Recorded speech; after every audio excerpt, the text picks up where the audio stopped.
পানি প্রত্যাহার হওয়ার কারণে এই সমস্ত সমস্যা তৈরি হয়। সব দিক বিবেচনায় এই প্রজেক্টটিকে আমরা এই জন্য বলছি যে মাস্টার মাইন্ড প্রকল্প, যেটা আমাদের নির্বাচনী প্রতিশ্রুতি ছিল, ইশতেহারে ছিলেন মাননীয় প্রধানমন্ত্রী জনাব তারেক রহমান নির্বাচনের পূর্বে রাজশাহীতে গিয়ে জনসাধারণের সামনে সেটা বক্তব্য রেখেছিলেন, কমিটমেন্ট করেছিলেন। আজকে সেটা বাস্তবায়নের জন্য আমাদের এই প্রকল্পটি একটাকে অনুমোদিত হয়েছে। এর সঙ্গে আরও 6টা প্রকল্প অনুমোদিত হয়েছে, যেগুলো খুব বেশি দৃশ্যমান, খুব সহসায় আস্তে আস্তে হবে ইনশাল্লাহ। একটু যদি বলতেন 6টার মধ্যে এগুলো কিছু সংশোধিত ছিল।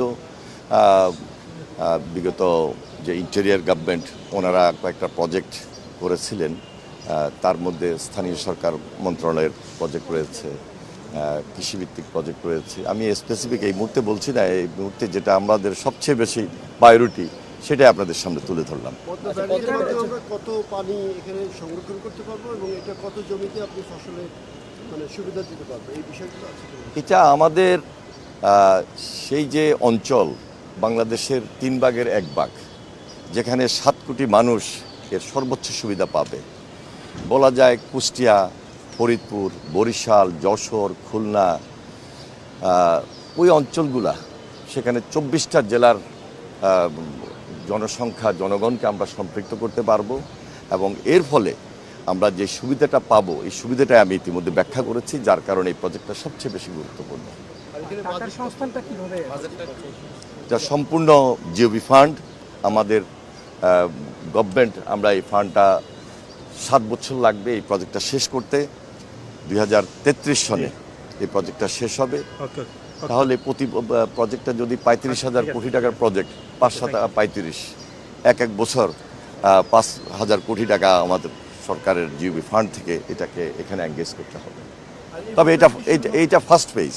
সেকেন্ড ফেজে আরও কিছু থাকবে, যেখানে আমরা ওই অঞ্চলে একদিকে একটা স্যাটেলাইট, 7টা স্যাটেলাইট টাউন গড়ে উঠবে। তার পাশাপাশি সেখানে এই প্রজেক্টের মধ্যে 3টা হাইড্রো ইলেকট্রিক পাওয়ার প্ল্যান্ট রয়েছে, সেখানে নেভিগেশন লক রয়েছে, সেখানে ফিশ পাস রয়েছে।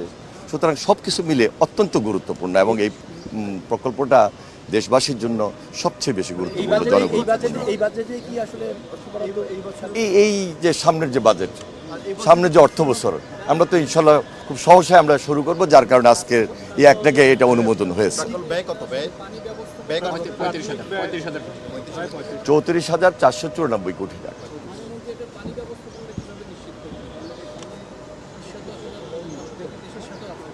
দেখুন, এটা তো সম্পূর্ণ কারিগরি সমীক্ষা হয়েছে, বিভিন্ন স্টাডি কমপ্লিট হওয়ার পর এটা আজকে অনুমোদন হয়েছে। এখানে একটা বিশাল রিজার্ভার থাকবে, আমরা এই পানিটাকে এখানে জমা রাখব, বর্ষার পানিটাকে আমরা সেটা পাস করব এবং ন্যাচারাল ওয়াটার আছে, বৃষ্টির পানি আছে, সব কিছু মিলেই তো আমরা এই প্রকল্পটা গ্রহণ করেছি। এই প্রকল্পের সঙ্গে অনেকগুলো নদী কানেক্ট থাকবে, পদ্মার সঙ্গে, এটার সঙ্গে গঙ্গার সঙ্গে পদ্মা, পদ্মার সঙ্গে নদী। সেই নদীগুলো হলো আপনার হিসনা, মাথাভাঙ্গা, গড়াই, মধুমতি, ইসামতি সহ আরও কয়েকটা নদী।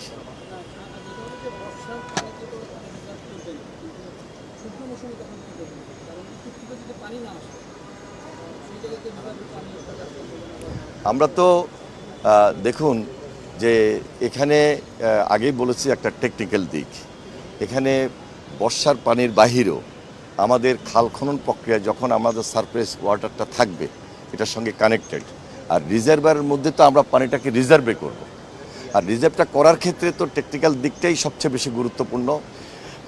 বর্ষার পানি, তারপরে আপনার যখন শুষ্ক মৌসুমের আগে যখন বর্ষার পানি, প্লাবনের পানি থাকবে, তারপরে আমরা ওইটাকে রিজার্ভ করে রাখার জন্য যা যা কিছু দরকার, গভীরতা, সেদিকে উল্লেখ করেই তো আমাদেরকে এই পানিটাকে রিজার্ভ করতে হবে এবং এই রিজার্ভ থেকেই তো এটা নদীতে যাবে, খালে চলে যাবে। প্রযুক্তিগত সহযোগিতা বানানোর সেক্ষেত্রে এই চুক্তি নবায়নের বিষয়টা, গঙ্গা চুক্তি তো 20 বছর পূর্ণ হয়ে যাচ্ছে। হ্যাঁ, সম্পূর্ণ আমাদের স্বার্থ সংশ্লিষ্ট। আমাদের টেকনিক্যাল টিম কাজ করছে গঙ্গা চুক্তি নিয়ে।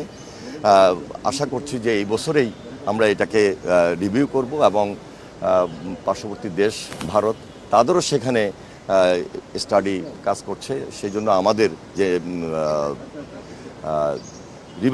জয়েন্ট রিভার কমিশন যেটা, সেখানে যে কমিটি হয়েছে, ওনাদের যে কমিটি হয়েছে, সেই কমিটি মিলেই তো আলোচনা হচ্ছে এবং সিদ্ধান্ত খুব শীঘ্রই আপনারা পাবেন। এবং এর মধ্যেই আশা করছি যে 30 বছরের যে চুক্তিটা সম্পূর্ণ হয়ে এবার হচ্ছে, সেটা কন্টিনিউ আবার করবে ইনশাল্লাহ। 34,000-এর বেশি। পানির জন্য কিন্তু আমাদের আন্তঃনদী ব্যবস্থাপনা, যে নদীগুলো রয়েছে ভারতের সাথে সংযোগ, সেই নদী ব্যবস্থাপনা যদি আমরা ঠিক করতে পারতাম, তাহলে তো আমরা এই সংকটটার জন্য এত টাকা খরচ করতে হতো না। একটা নদী কমিশন রয়েছে পানি ভবনে, তাদের আসলে কাজ কি? দীর্ঘদিন ধরে তাদের কি কাজ? না, এটার সঙ্গে তো আপনি যেটা বলছেন ওটার কোনো সম্পর্ক নাই। এই যে এটা আমাদের সম্পূর্ণভাবে হলো স্বার্থ সংশ্লিষ্ট। ফারাক্কা ব্যারেজের কারণে যেই ক্ষতিটা আমাদের 1960 সাল থেকে এখন পর্যন্ত হয়ে আসতেছে, আমরা চুক্তি করে পানিটাকে নিয়ে আসতেছি চুক্তির মধ্যে। সুতরাং এখন আমরা যেটা করব যে রাজবাড়ির ফাংশায় এখানে আমরা যে ব্যারেজটা তৈরি করব, এই ব্যারেজটা তৈরি করার অর্থ হলো এখানে একটা রিজার্ভায়ার গড়ে ওঠা এবং পদ্মা এই পানি যেটা শুষ্ক মৌসুমে শুকিয়ে যায়, তার আগেই আমরা একদিকে খননের মাধ্যমে সেখানে পানি জমিয়ে রাখা, বৃষ্টির পানি, বন্যার পানি, সেটাকে জমিয়ে রেখে বিভিন্ন নদীর থেকে নদীর সঙ্গে এই পদ্মার সঙ্গে খালের সঙ্গে যে কানেক্টেড করে দিব, তাহলে তো আমরা এই রেজাল্টটা পাচ্ছি। এবং 54টা নদীর হিস্সায় কিন্তু এখানেই নয়, 54টা নদী তো অনেকগুলা স্তর আছে, অনেকগুলো জায়গা আছে সেখানে। সুতরাং এইটা হলো একটা স্পেসিফিক জায়গা, এখানে হয়তো 4, 5, 6, 7, 8টা নদী। এই ক্ষেত্রে উজানের যে দেশগুলো তাদের সাথে এটা সম্পূর্ণ আমাদের স্বার্থের ব্যাপার। এটা তো আলোচনার খুব একটা